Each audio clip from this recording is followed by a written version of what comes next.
E aquilo que você falou, né, de, tudo bem, a gente até tá conversando, eu, por exemplo, há 7 meses não bebo. Não que eu tava num processo até de beber um pouquinho mais, enfim, essa pandemia, tomar uma cervejinha e tal. E eu resolvi não beber. Né, pra todo mundo, né? E eu resolvi não beber. E me fez muito bem.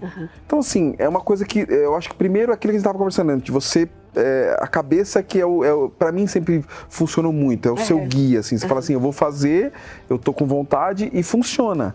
Então, acho que mesmo um processo de alimentação, eu acho que você tem que realmente querer.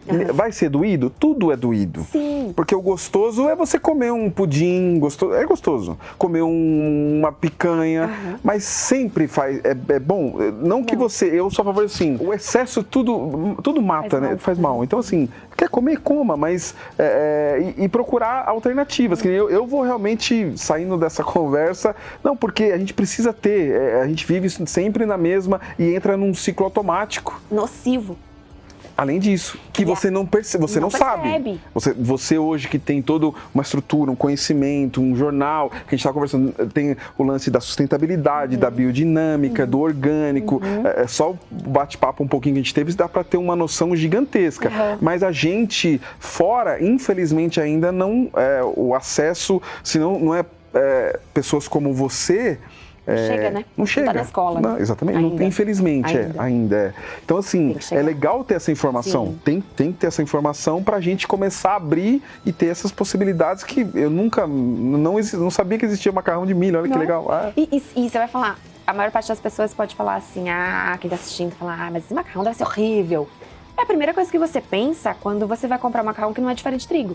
Mas prova primeiro. Depois prova primeiro, porque não você sente o mesmo sabor, isso é o que é mais interessante no processo do macarrão.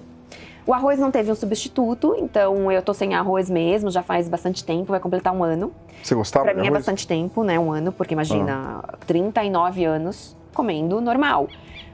Eu gostava, mas assim, na verdade, vou te falar, você falou agora, né, a gente não sabe. Eu não uso esse caminho, mas eu vou usar aqui com você pra te dar exemplo. Se eu falar pra você, Glauber, você prefere dar uma maçã pro Theo, seu filho, com veneno ou uma sem veneno? Sem veneno. Não é óbvio? Óbvio. Se você estiver no supermercado e tiver escrito maçã com veneno e maçã sem veneno. Vou nascer veneno. Você vai pegar igual a Eva? Não, você vai pegar sem veneno. É só isso que a gente tem que fazer. Só que essa é uma comunicação agressiva, né? Sim. Ela é verdadeira, ela é verdadeira, não é agressiva, tá? Mas ela é considerada pela indústria do veneno, do agrotóxico, como agressiva. Ela é considerada, claro, porque... pela indústria do agrotóxico. Porque quando eu falo isso pra você, se você chegar amanhã na feira ou no mercado e tiver dividido com veneno sem veneno, você não vai mais comprar, ninguém vai comprar com veneno. O alimento com agrotóxico vai ficar encalhado ali, parado, óbvio. Então... Deveria, né? Deveria, isso que a gente... Mas por quê? E aí o que vai acontecer? Você vai falar, pô, mas você vai prejudicar? Não, você vai fazer com que aquele empresário, aquele produtor faça a transição para o orgânico. Isso. Porque antes ele podia falar que não dava para fazer isso, que era caro, que ele ia acabar com a lavoura dele porque era caro, porque ele... E hoje está comprovado que não. Qualquer produtor pode fazer a transição. Ela é complexa? Ela demanda um investimento. Sim, e se o Estado olhar para isso, ele pode colaborar com esses bilhões de empréstimos para o agropop. Se for um agropop orgânico, um agropop biodinâmico, a população ganha. O dinheiro que vai para esses investimentos, o dinheiro público, as políticas públicas, vem do nosso bolso. Sim. Então é justo, isso seria mais justo com a gente que está comprando esse alimento. Mas isso é tido como uma linguagem agressiva. Então a gente não fala dessa forma. Brasil. A gente só conta que existe hoje uma possibilidade de você comprar um alimento limpo, de você comprar o alimento sem agrotóxico. Existe é importante falar isso rápido assim também, não vamos entrar muito no jogo político porque ele nos deixa refém na maior parte das vezes, mas falar de política e falar do agrotóxico é importante hoje, porque eles estão tentando é um projeto de lei que está tentando alterar a nomenclatura. de agrotóxico, por causa da palavra tóxico, que mesmo sendo muito clara e objetiva, a nossa população ainda não se liga de que é veneno mesmo, de que é cancerígeno, de que vai te causar muitos problemas e segue comprando. Eles estão tentando trocar por... que na verdade também é uma palavra negativa, mas ela tem um menor impacto do que agrotóxico. E aí, como é que a gente pode fazer um jornalismo sem atacar o outro, né? Um jornalismo pacífico, porque eu não tenho interesse em prejudicar o produtor que produz com agrotóxico. Claro que não. Sim. A gente está vivendo a mesma economia, a gente está vivendo o mesmo país, né? A gente produz muitos grãos. Sim. Mas eu tenho interesse de que ele não seja o único a comercializar grãos para a população brasileira. Tem que ter... Porque não seria justo. Sim. Quando os meninos estavam falando, né? O Vini estava contando que ele sentia sabor diferente quando ele era pequeno. Do mesmo alimento que ele come hoje e não sente esse sabor, por que ele não sente? Porque antes o alimento era mais puro. Na época das nossas avós, muito do que a gente comia vinha do quintal, né? Isso. Não que tenha que vir, porque a gente vive hoje num mundo muito mais dinâmico. É cidade, né? Então dificilmente você tem espaço, mas você pode colocar o seu dinheiro numa produção limpa e colocar para dentro do seu corpo aquele alimento. Não tem desculpa. Quando você sabe que aquele alimento existe, quando aquele alimento está à sua disposição. Porque também, antigamente, o orgânico era algo para elite, porque era difícil de achar. 5 anos ou mais? Olha, os orgânicos existem no Brasil como orgânicos há 35, 40 anos. O movimento biodinâmico, de produção biodinâmica, sempre existiu há centenas de anos no mundo, sempre. A gente vem disso, né? É que a gente foi destruindo o processo. Mas o processo natural da terra... Ser biodinâmico é respeitar o ambiente, o ecossistema onde você planta, como o primeiro produtor que ocupou essa terra, o planeta Terra. O primeiro produtor do planeta Terra, independente de que região ele estava, ele tinha as ferramentas tóxicas que a gente tem hoje para colocar no solo? Não. Claro que não. Então ele tinha que produzir com recurso do próprio local. Daquele local. O biodinâmico é isso, é um alimento extremamente... Ele é orgânico por natureza, ele tem que ser, mas ele é um pouco mais do que orgânico, porque o processo de plantio e colheita, o que acontece na fazenda, na lavoura, é totalmente limpo, puro. Feito ali mesmo, com os próprios recursos. Está interferindo, que não entre falar em misticismo e místico, né? A gente tem... Não precisa ter tabus para falar disso, porque a gente está falando de um processo biológico, físico, que é a interferência da lua e do sol em se tudo usava que antigamente. Isso. O biodinâmico usa é um calendário, né? Solar e lunar. É lindo, é belíssimo. E aí tem fazendas que usam os cristais. O café que você vai provar hoje, essa fazenda do Espírito Santo, eles são os primeiros pioneiros na produção do biodinâmico de um café robusta. A gente tem o café arábica, que está aqui no Brasil, veio da África, está aqui há mais de 300 anos, mas a gente tem o robusta, que é tão antigo quanto, mas só chegou a 100 anos aqui. E essa família produz esse café de forma biodinâmica. Consorciado, que é o consórcio que a gente fala. No mesmo lugar que você planta café, você vai ouvir muito falar daqui pra frente em agrofloresta.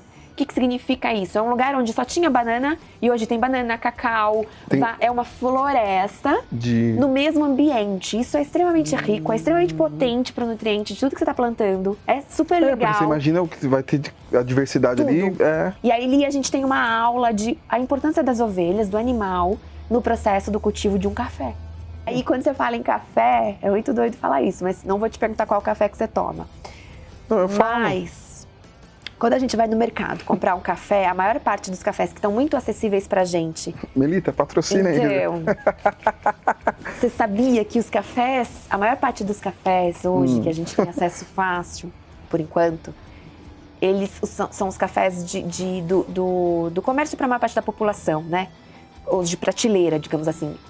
Eles têm muitos defeitos. Sabia que o café não pode ser escuro? O pó de café, eu achava, que quanto mais escuro fosse o pó, mais forte o café seria? Na verdade, eu não sei, meu pai uma vez comentou, não sei se é verdade, ele trabalhava numa empresa que fazia embalagens para carne, para café, e eu sei que existia na época, o café não é 100% café, tem uma porcentagem que se pode misturar com grãos, não é isso? Não pode. Então, agora, prepare-se. É isso mesmo? Eu não ia falar. Não, bora? Você tá me provocando. Não, o canal é ali. Porque isso, assim, as pessoas acham que a gente tá comprando briga, né? Não. Mas você sabe que isso é proibido, isso não pode. Como é que...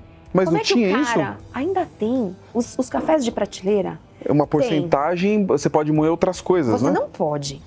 Mas eles fazem. é o café que tem pau, que tem broca. Broca é um bicho.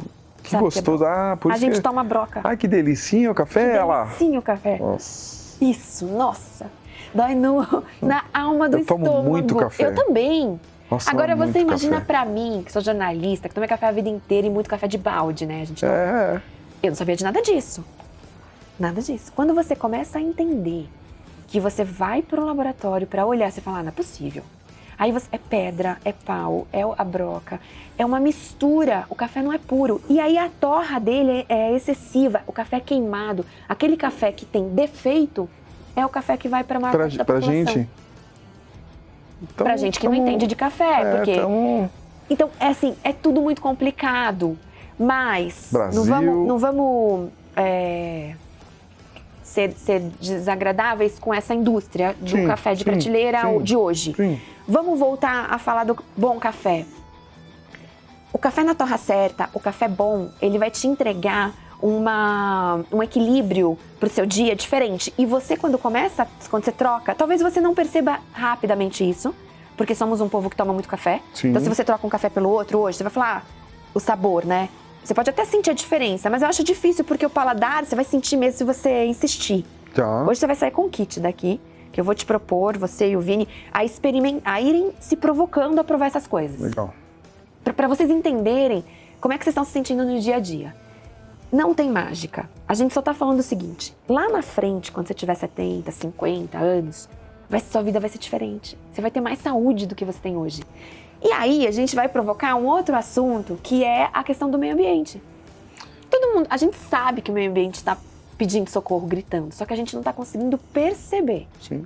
Porque na nossa vida não está faltando nada. Na verdade, é fato que você vê, por exemplo, os nossos avós viveram muito mais anos. Minha avó morreu com 90 e poucos anos, mas a alimentação realmente era diferente. Eles não tinham acesso aos fast food da vida, a essas...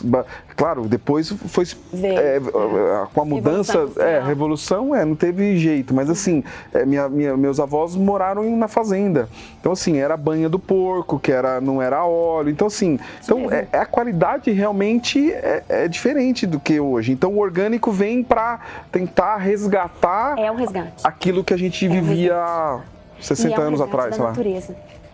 Além de que é o principal. Que é o principal. Porque vai ficar para gerações isso. Isso. Porque por mais papo de maluco que pareça, dependendo de quem estiver ouvindo a gente, não é para todo mundo mais papo de maluco, mas para muita gente ainda é. A espécie humana não consegue viver sem isso aqui. Se a gente não tiver esse ecossistema funcionando íntegro, a gente não tem vida. Sim. E é uma questão de tempo, ponto. E esse tempo já está demarcado pelos cientistas. Então, sim, a gente tem que se preocupar de uma forma geral. Agora, eu também tenho notícia boa, assim, em relação à indústria. Porque as pessoas falam muito mal da indústria o tempo todo, né? Você vai levar meu jornal, você vai ver aí vários exemplos. Mas eu queria te dar alguns. Sabe o famoso Guaraná, que todo mundo adora? Sim. E que a gente mais conhece pela Ambev, que é o Guaraná Antártica? Ele está nesse exato momento que a gente está conversando. A gente está com a equipe de técnicos do nosso grupo de produtores nacionais de orgânicos, trabalhando para transformar o Guaraná em Guaraná orgânico. Sério? A gente já tem outras marcas, várias marcas gostosas de Guaraná orgânico, mas as mais famosas da indústria vão passar a ser orgânico. Tá brincando. A gente tem a Nestlé, que já tem o leite ninho e as papinhas de criança orgânicos certificados. Totalmente. A gente vai vir com o cacau do chocolate certificado, a Copenhague é uma marca cara, mas ela já tem, a Nestlé vai vir com esse chocolate. A gente tem vários exemplos de empresas que já estão caminhando para o orgânico. E aí eu te pergunto, por quê? Porque não tem como não fazer. Isso que eu ia falar, é uma realidade que... Duas vertentes. Uma realidade econômica Porque se você não tiver um produto orgânico no futuro, a sua prateleira vai ficar lá. E vai ter que acontecer isso, vai ter que acontecer um certo... vai ter... A população mundial, mas principalmente a brasileira, está começando a receber informação. Então, as situações que não existiam antes começaram a existir. As crianças estão recebendo isso na escola. E vai começar a reclamar, vai começar a pedir. Vão começar a ler ingrediente, vão começar a pedir. Então, a indústria não pode deixar de vender o seu produto. Então, ela está correndo atrás. A gente tem cervejas hoje da Colorado, da Ambev. Acho que eu vi. Você viu? Orgânico. Eu vi em algum lugar, vi sim. A Índigo já é orgânica. Cerveja vê, né? É impressionante. Não tem problema. Né? Que seja pela cerveja. Sim. A gente precisa começar essa história de algum jeito, né? Sim. E assim, começa com quem? Com quem vai lá e compra, né? Quem tem o poder de compra. Então, na sua casa, quem faz compra? É essa pessoa que decide o que você vai comer em primeiro lugar. Em segundo lugar, é você mesmo, que pega com a sua própria mão e come.